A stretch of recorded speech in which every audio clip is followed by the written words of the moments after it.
안녕하세요. 방콕에서 부동산 에이전시를 운영 중인 고마지씨입니다. 자, 오늘은 특별한 콘도에 대해서 이야기를 좀 해보도록 하겠습니다.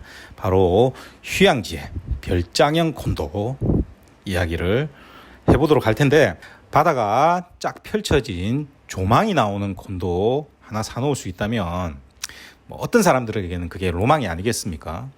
그런데 사실 태국 휴양지에는 이런 콘도들이 꽤 있습니다. 문제는 고급화되어 있는 리조트형 콘도들이 대부분이기 때문에 가격이 꽤나 비싸다는 것이겠죠. 푸켓 같은 곳에서는 50밀리언 이상, 100밀리언 바트 넘어가는 곳도 꽤 많습니다. 사실 면적당 가격도 방콕에 비하면 비싼 편은 아니라고 막 얘기를 하지만 동네를 생각해 보시면 무지하게 비싼 거죠. 거기다가 도시에 비하면 면적이 큰 경우가 굉장히 많습니다. 그러니까 면적이 넓기 때문에 당연히 가격이 높아지는 거죠. 그러니까 이런 문의 자체는 사실은 5년에 한 번 올까 말까 한 것들입니다. 자, 이까지 들으신 분들 중에 눈치 빠르신 분들은 더 큰 문제가 있다는 것을 발견하셨을 겁니다. 자, 이 부분에서 혹 관심을 가지시다가 떨어져 나가실 분들이 많은데, 근본적으로 이런 콘도는 굳이 제가 명칭을 붙여서 별장형 콘도라고 했지 않습니까? 이것은 당연히 투자용과는 관계가 없다는 겁니다. 임대로 돌리고 이런 거 안 되겠죠. 자신들이 사놓고 왔다 갔다 하면서 별장처럼 쓰는 개념인 겁니다. 그러니 문제는 나중에 팔았을 때 제값을 받기가 좀 힘들다는 문제가 있겠죠. 그러니까 돈이 아주 많으신 분들이 굳이 예를 들자면 미국의 기업가나 연예인들, 유명한 사람들 있죠. 이런 사람들이 유명한 관광지에 고급 집을 샀다는 이런 기사들 가끔씩 있지 않습니까? 이런 개념이라고 보시면 됩니다. 그래서 제가 지금까지 여러분들에게는 언급한 적이 없었던 겁니다. 그런데 제가 최근에 나쁘지 않은 것은 아닙니다. 그런데 당장 방콕에 공급이 적은 상황이죠. 그래서 콘도 발굴하는 데는 시간이 좀 생겨서 유명한 관광지마다 한번 시장 조사를 한번 해봤습니다. 왜냐하면 비치프런트에서 걸어서 갈 수 있는 거리에 있고 발코니에서 바다 조망이 나오는 단층 콘도라면 가격이 싼 것도 있지 않을까, 이런 생각을 한번 해봤습니다. 자, 지금 여기서 말씀드리는 지역에 파타야는 제외입니다. 대부분 관광지는 바다 앞에 고층 건물을 짓지를 못합니다. 여러분들 제주도 생각하시면 이해가 빠르실 겁니다. 자, 그래서 분명히 그런 곳이 있지 않을까라고 제가 생각을 해서 10밀리언 이하, 그러니까 3억 지금 한 6천만 원, 7천만 원 왔다 갔다 하죠. 요 사이 이하라면 그래도 괜찮지 않을까 하고 한번 찾아봤습니다. 근데 결론부터 말씀을 드리면 아직까지는 제 기준을 통과하는 콘도를 하나도 찾지를 못했습니다. 자, 왜 찾지 못했냐? 지금부터 설명을 드리면, 일단 교통적으로 공급적으로 거래할 수 있는 곳이 한정적인 문제가 있습니다. 자, 여러분들이 한국에서 오신다고 했을 때 이동이 쉬워야겠죠.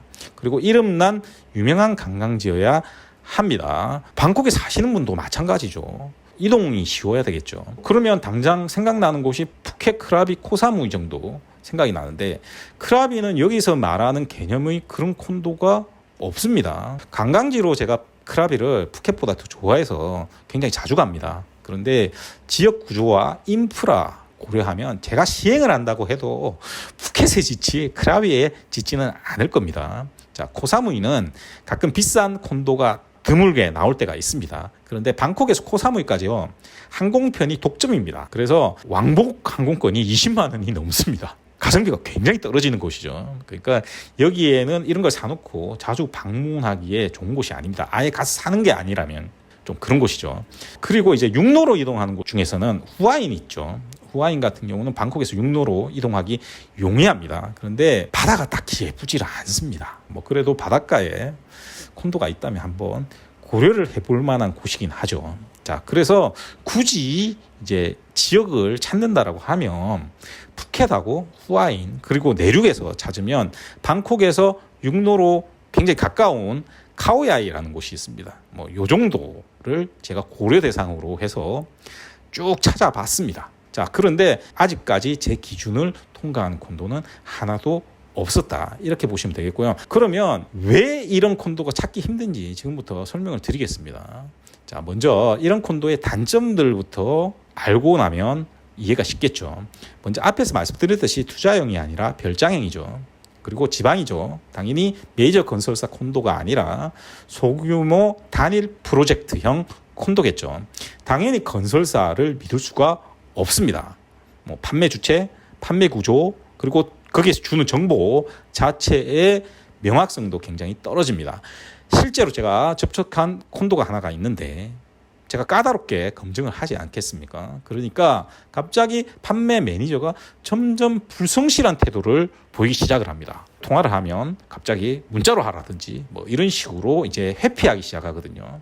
뭐 이런 식으로 나오면 더 이상 거래를 하면 안 되는 겁니다. 그런데 뭐 이런 경우가 대부분이더라고요. 자, 그리고 이런 프로젝트 콘도들은 제시한 준공 시점을 지키는 경우가 거의 없습니다. 이런 조그마한 건설사들의 특징이 뭐냐면 분양이 어느 정도 돼서 자금이 확보가 돼야지만 공사가 들어갈 수가 있습니다.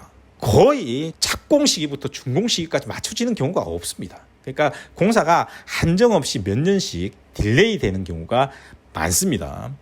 방콕의 중소업체들도 몇 년씩 프로젝트가 딜레이 되는 경우 제가 많이 알려드렸죠. 근데 뭐 이런 곳은 안 봐도 삼천리겠죠. 그러니까 최소한 공사가 시작되고 정상적으로 공사가 진행되고 있는지 보고 나서 거래를 하는 게 더 좋다라고 저는 생각을 합니다. 그런데 앞에서 말씀드렸듯이 분양이 어느 정도 됐을 때 공사가 시작된다고 생각을 해보시면 당연히 좋은 위치에 유닛이 없을 확률이 굉장히 높겠죠. 이게 이런 콘도를 살 때 딜레마가 됩니다. 왜냐하면 호텔도 바다가 보이는 방, 아닌 방 구분이 있죠. 그런데 콘도도 구조상 바닷가 반대편에도 집이 있겠죠. 그러니 모든 조건을 갖추고 공사까지 시작된 콘도를 찾기가 너무나 힘듭니다. 대상은 있었지만 실제로 파고 들어가 보니까 거래를 할 수 없는 콘도들이 대부분이었다, 이렇게 보시면 되겠고요. 관리 시스템도 문제입니다.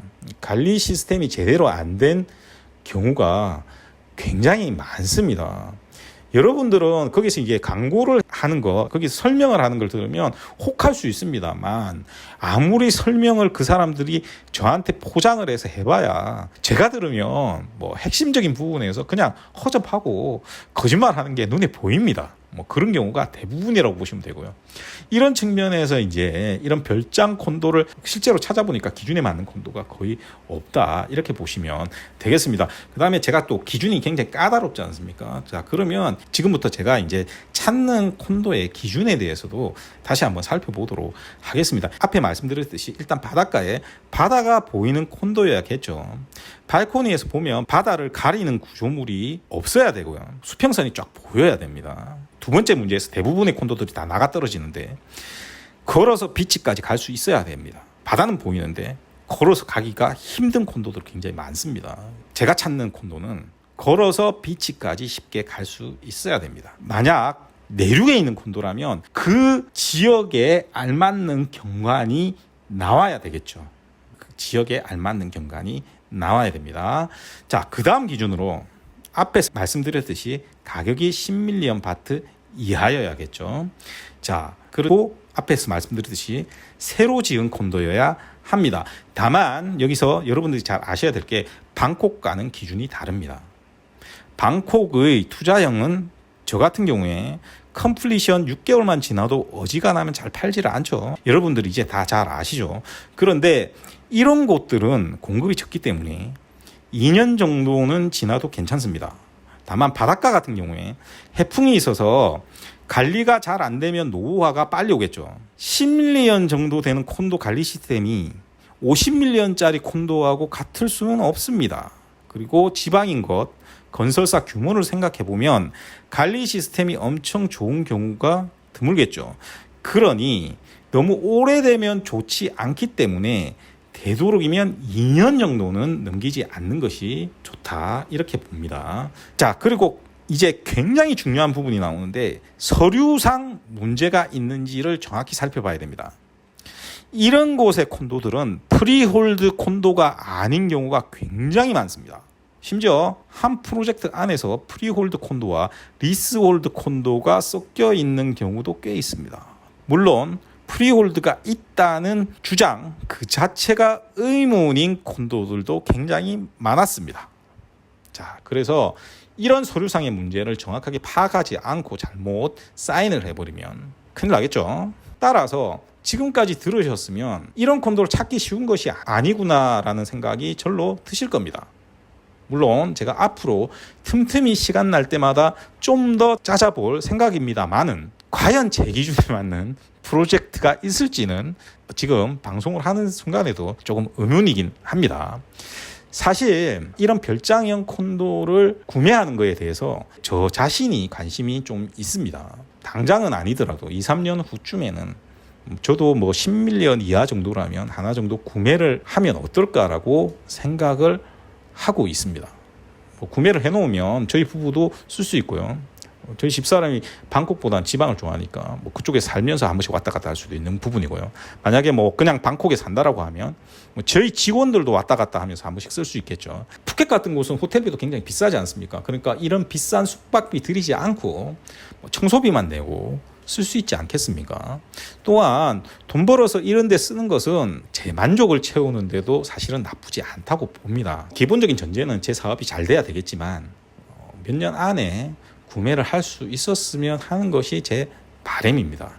그래서 틈틈이 시간이 날 때마다 한번 찾아볼까 합니다. 따라서 여러분 중에서도 저처럼 이런 곳에 관심이 있으신 분들이 계실 거라고 저는 봅니다. 그래서 제가 괜찮은 곳을 찾으면 제가 공지를 할 수 있도록 하겠습니다. 자, 그래서 뭐 같이 나중에 이런 거 하나씩 사놓고 한 번씩 만나고 해도 되겠죠. 자, 오늘 내용은 여기까지고요. 오늘도 들어주셔서 대단히 감사하고요. 이상 저는 방콕에서 고마저씨였습니다.